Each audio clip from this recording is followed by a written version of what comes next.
आज Doubtnut app download करें। Doubtnut पर अपने सभी गणित, रसायन विज्ञान, भौतिक विज्ञान और जीव विज्ञान के डाउट्स का करो सफाया।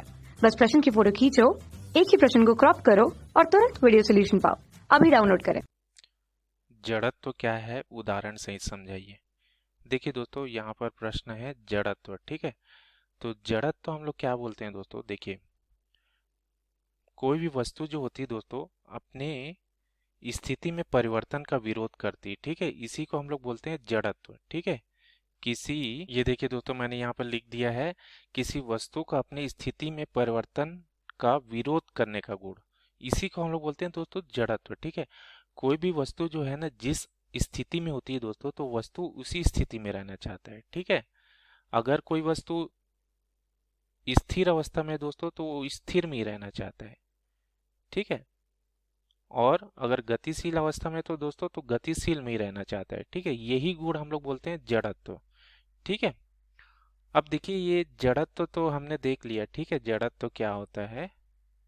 अब जड़त्व का देखिए प्रकार हम लोग देख ले। ठीक है, तो जड़त्व मुख्य रूप से तीन प्रकार के होते हैं दोस्तों। ठीक है, पहला हमारा होता है विराम का जड़त्व। ठीक है दोस्तों, तो विराम का जड़त्व जैसे अभी मैंने बताया दोस्तों, अगर कोई वस्तु स्थिर अवस्था में है ना, तो स्थिर में रहना चाहता है।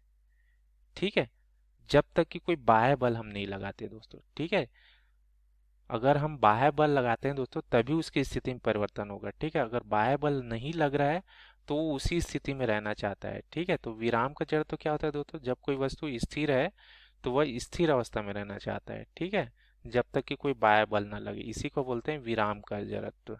ठीक है, तो देखिए दोस्तों, मैंने यहाँ लिख दिया। ठीक है, बाह्य बल की अनुपस्थिति में स्थिर वस्तु जो है स्थिर ही रहना चाहता है, तो इस गुण को हम लोग बोलते हैं विराम का जड़त्व।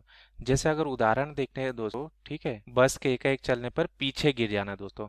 हमने अनुभव किया होगा दोस्तों, बस में जैसे हम खड़े हैं या बैठे हैं। ठीक है, अब जैसे ही बस अचानक से चलना शुरू करता है दोस्तों, तो क्या होता है दोस्तों, हम पीछे की तरफ से थोड़ा गिर जाते हैं। ठीक है, क्यों गिरते हैं दोस्तों, देखिए इसका कारण ये है दोस्तों, हमारा जो नीचे वाला भाग है दोस्तों, ठीक है, कमर के नीचे वाला जो भाग है, वो बस के साथ, पहिए के साथ क्या है दोस्तों, संपर्क में रहता है। ठीक है, और ऊपर वाला भाग जो है संपर्क में नहीं रहता है दोस्तों। हमारे शरीर का ऊपर वाला भाग अभी बस के संपर्क में नहीं है। ठीक है, तो क्या होता है दोस्तों, जो नीचे वाला भाग है ना, बस के साथ, जैसे बस अचानक से चलना शुरू किया दोस्तों, तो नीचे वाला भाग बस के साथ ही वो भी गति अवस्था में आ जाता है, लेकिन ऊपर वाला भाग जो है तुरंत गति अवस्था में नहीं आ पाता दोस्तों।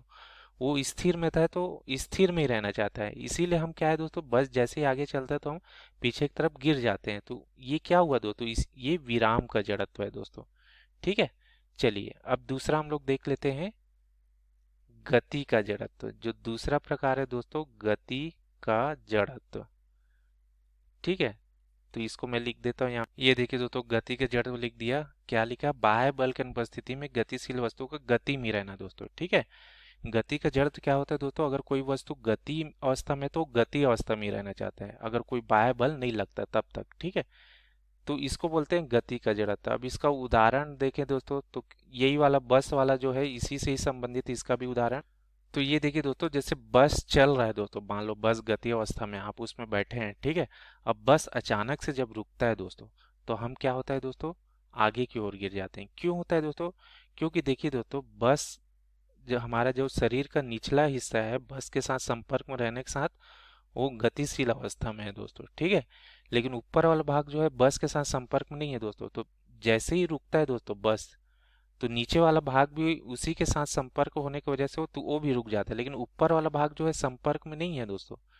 तो क्या है दोस्तों, वो गतिशील था, तो गतिशील में ही रहना चाहता है, इसीलिए वो क्या है दोस्तों, हम आगे की ओर गिर जाते हैं दोस्तों, क्योंकि वो गति अवस्था में ही रहना चाहता है।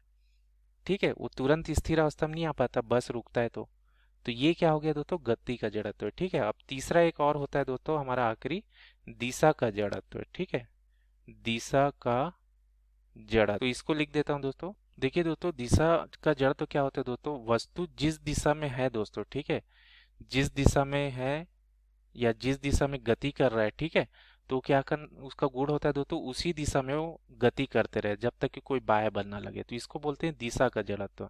इसका अगर उदाहरण देखें दोस्तों, ठीक है, तो क्या है दोस्तों, जैसे यहाँ ये देखिए दोस्तों, यहाँ पर जैसे हम लोग जानते हैं दोस्तों, बस बचपन में जैसे हम लोग रस्सी से पत्थर को बांध के ऐसे वृत्ताकार घुमाते हैं दोस्तों, ठीक है। तो जैसे ही रस्सी टूटता है दोस्तों, हम लोग देखे हैं पत्थर जो है उसका जो वित्तीय पथ की जो स्पर्श या दिशा है उस ओर गिरती है दोस्तों, ठीक है। तो ये क्यों होता है दोस्तों, जैसे ये देखिए कोई भी अगर हम लोग जैसे ये पत्थर है, ठीक है, पत्थर को ऐसे वृत्ताकार पथ में हम लोग घुमा रहे हैं दोस्तों, ठीक है। यहाँ पर हमारा पत्थर है, ठीक है, ये त्रिज्या हो गई, ठीक है, रस्सी की लंबाई, तो ऐसे घुमा रहे हैं दोस्तों। तो रस्सी जहां से टूट गया दोस्तों, ठीक है, ये मान लो यहाँ से टूट गया, तो ये क्या होता है दोस्तों, ये इस पथ के स्पर्शज्या दिशा में गिरता है दोस्तों। क्यों गिरता है, क्योंकि जानते हैं दोस्तों जो वेग की दिशा होती है दोस्तों इसके वित्तीय पथ के स्पर्शज्या दिशा में होती है, ठीक है। तो वेग जिस दिशा में होगा दोस्तों तो पत्थर भी उसी दिशा में जाएगा, है ना। तो ये टूटने के बाद पत्थर इसी दिशा में जाता है। तो ये क्यों है दोस्तों, देखिए ये दिशा का जड़त्व हुआ, ये वेग हमेशा क्या है इसके स्पर्शज्या दिशा में मिल रहा है, तो इसी दिशा में रहना चाहता है, इसीलिए ये यहाँ रस्सी टूटता है तो इसी दिशा में जाके गिरता है दोस्तों, ठीक है। अब यहाँ पर हमारा बाह्य बल नहीं लगता है दोस्तों, ठीक है, ये जो अभिकेंद्र बल लग रहा था वो हट जाता है। तो ये वस्तु देखिए उसी दिशा में गिरता है दोस्तों जहाँ वो रहना चाहता है, ठीक है। तो ये हमारा दिशा का जड़त्व हो गया। तो इस प्रकार से ये हमारा प्रश्न का उत्तर था दोस्तों, ठीक है। धन्यवाद। कक्षा 6 से 12वीं से लेकर नीट, IIT, JEE वो एडवांस के लेवल तक 1 करोड़ से ज्यादा छात्रों का भरोसा। आज ही डाउनलोड करें डाउटनेट ऐप या व्हाट्सएप करें अपने सारे डाउट्स 8400 400 400 पर।